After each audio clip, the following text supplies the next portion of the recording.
Opositores do presidente argentino Javier Milei travaram a primeira disputa com o governo na tarde de ontem. Para o sindicato, que organizou a manifestação, mais de 500 mil de pessoas compareceram. Já as autoridades dizem que apenas 40 mil foram às ruas de Buenos Aires para protestar. Os sindicatos da Argentina fizeram nesta quarta-feira sua primeira demonstração de força contra o ajuste econômico e as reformas impulsionadas pelo governo do ultraliberal Javier Milei, com uma greve geral e protestos que reuniram dezenas de milhares de pessoas em todo o país, com o lema: "O país não está à venda". O protesto foi convocado pela maior central sindical da Argentina, a Confederação Geral do Trabalho de Orientação Peronista, CGT. A CGT rejeita as mudanças por decreto do regime impulsionadas por Milei, que limitam o direito de greve e afetam o financiamento dos sindicatos. Pelo menos 80 mil pessoas se manifestaram em Buenos Aires, segundo dados da polícia, embora as autoridades discordem deste número. A ministra da Segurança, Patrícia Bullrich, escreveu na rede X, ou rede X, que a marcha reuniu 40 mil pessoas e a considerou um fracasso total. Já o porta-voz da CGT, Jorge Sola, informou que 500 mil pessoas participaram na capital e 1,5 milhão de pessoas em todo o país. Desde que Milei assumiu o poder, fixou como objetivo conter a inflação galopante com base em 2 grandes projetos: um decreto de necessidade e urgência e a chamada Lei Ônibus. Juntos, o decreto e a Lei Ônibus somam mais de 1.000 medidas que buscam revolucionar o sistema econômico argentino, levando a ideia do livre mercado a praticamente todos os setores. Entre outras mudanças, revogam as regulações dos aluguéis, favorecem as privatizações e reduzem fortemente o financiamento da cultura e da ciência. Khan Yunis, no sul da faixa de Gaza, é palco de combates violentos. O exército israelense recomendou que a população siga para Rafah, mas o deslocamento é perigoso.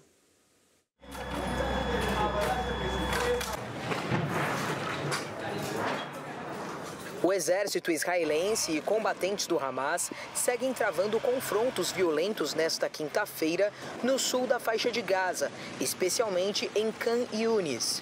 O Ministério da Saúde do Hamas indicou que 50 pessoas morreram nas últimas 24 horas na principal cidade do sul do território palestino e onde o exército israelense afirmou que franco-atiradores mataram vários terroristas durante a noite. O exército israelense disse ter cercado Khan Yunis e alertou a população a fugir para Rafah, ao sul. Mas os combates tornam perigosa a viagem para esta região, onde se encontra a maioria dos 1.700.000 deslocados. Na quarta-feira, disparos de tanques contra um abrigo da agência da ONU para refugiados da Palestina em Khan Yunis deixaram pelo menos 12 mortos e 75 feridos, segundo um novo balanço divulgado nesta quinta-feira por Thomas White, responsável pela organização em Gaza. Para Philip Lazarani, chefe da agência, o ataque constitui uma flagrante violação das regras fundamentais da guerra. O exército israelense indicou que faz uma análise das operações e sugeriu a possibilidade de um disparo feito pelo Hamas. A guerra eclodiu em 7 de outubro com a incursão de combatentes islamistas que mataram cerca de 1.140 pessoas em Israel, em sua maioria civis, segundo um balanço que foi feito a partir de dados oficiais israelenses. Cerca de 250 pessoas foram sequestradas e levadas para Gaza, das quais 132 permanecem reféns. A ofensiva lançada por Israel com o objetivo de aniquilar o Hamas deixou até o momento cerca de 25.700 mortos, em sua maioria mulheres, crianças e menores. Os dados são do Ministério da Saúde da faixa de Gaza, governada pelo movimento islamista desde 2007. Fortes incêndios florestais atingem várias regiões da Colômbia. O fenômeno climático El Niño é apontado como uma das causas da intensidade das chamas. Mais de 20 incêndios florestais atingem a Colômbia, onde o governo declarou o estado de calamidade pública em 2 regiões do centro do país, devido a conflagrações associadas ao fenômeno El Niño. O incêndio consumiu cerca de 600 hectares de floresta nos departamentos de Cundinamarca, da capital Bogotá e Santander, de acordo com um comunicado da Unidade Nacional de Gestão de Riscos e Desastres. Cobertos por uma névoa de fumaça, moradores de Chapinero, um dos bairros mais comerciais de Bogotá, precisaram usar máscaras para caminhar durante a noite. Há algumas partes que foram afetadas pelo fogo e há uma vegetação que não foi consumida. O que estamos fazendo é como tratar de dividir a parte que já está consumida pelo fogo da que não está queimada para cortar esta cadeia de fogo, para não seguir propagando. Há focos de calor que se encontram ativos, estão sendo controlados, mas em algumas horas à noite, pela altura dos ventos, voltam a ficar ativos, gerando novos incêndios. Nos últimos meses, a Colômbia enfrentou graves incêndios florestais devido ao calor extremo e às secas, que devem durar até junho e são agravadas pelas mudanças climáticas.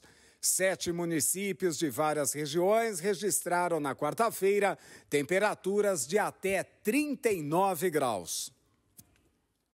O Japão informou que o seu módulo espacial fez um pouso de alta precisão a apenas 55 metros do alvo, uma margem muito mais estreita do que os vários quilômetros habituais neste tipo de missão. O pequeno módulo espacial japonês SLIM fez jus ao seu apelido de atirador lunar, com um pouso de alta precisão a 55 metros de seu alvo. O anúncio foi feito nesta quinta-feira pela agência espacial japonesa JAXA. O objetivo era que o dispositivo fosse colocado no sábado, em um raio de 100 metros do local fixado na Lua, uma margem muito mais estreita do que os vários quilômetros habituais nesses tipos de missões. A agência japonesa também publicou as primeiras imagens da missão na tripulada. O SLIM Smart Lander for Investigation Moon fez do Japão o 5º país a conseguir um pouso lunar bem-sucedido na Lua, depois dos Estados Unidos, União Soviética, China e Índia. Mas as comemorações foram prejudicadas por um problema nas baterias solares do aparelho que não geravam energia. A JAXA decidiu desligar o módulo com 12% de bateria restante para permitir uma possível recarga quando o ângulo da luz solar mudar. Antes de desligar, a espaçonave e o controle da missão conseguiu baixar dados técnicos e imagens de descida do aparelho e da superfície lunar. A agência espacial japonesa queria colocar a sua nave numa cratera, onde o manto da Lua, a camada interna normalmente muito profunda, pudesse ser acessível a partir da superfície. A JAXA também quer analisar as rochas da região para tentar esclarecer o mistério da possível presença de água na Lua, fator-chave para a eventual construção de bases humanas ali. E quem pensa que japonês só entende de chá, saquê e agora de nave espacial está enganado, hein? O país oriental é um apreciador do café e inventa misturas e novas maneiras de servir a bebida. O Japão é o país do chá, mas o café ainda assim é apreciado, às vezes de maneira mais sofisticada. Tem para todos os gostos, com aroma de lixia, condimento de jasmim e um expresso chardonnay em um copo de vinho. Pequenos bares que servem esse tipo de bebida gourmet estão na moda na terra do sol nascente. Eu não sei se é particular do Japão, mas vejo um grande interesse no detalhe e na ideia de que o café pode ser diferente. Não há apenas uma possibilidade, há inúmeras formas de apreciar o café. Isso intriga os japoneses, na verdade, todo mundo. Miki Suzuki, a melhor barista do Japão, conseguiu conquistar os exigentes paladares dos seus conterrâneos. Estou tão orgulhosa dessa possibilidade de aprender o tempo todo, mergulhar nos paladares todos os dias e também fazer as pessoas felizes. Outra tendência é o trabalho de artistas que criam figuras com a espuma do cappuccino. O Japão importa cerca de 430 mil toneladas de café por ano. A bebida, que só se popularizou após a Segunda Guerra Mundial, hoje pode ser encontrada em qualquer esquina das grandes cidades. E daqui a pouco, patrocinadores abandonam blocos tradicionais do Carnaval do Rio de Janeiro. Noiva atravessa bloco para entrar em igreja e se casar. Cena viraliza na internet e mostra que o país já está contando as horas para a folia. O Brasil News volta daqui a pouquinho.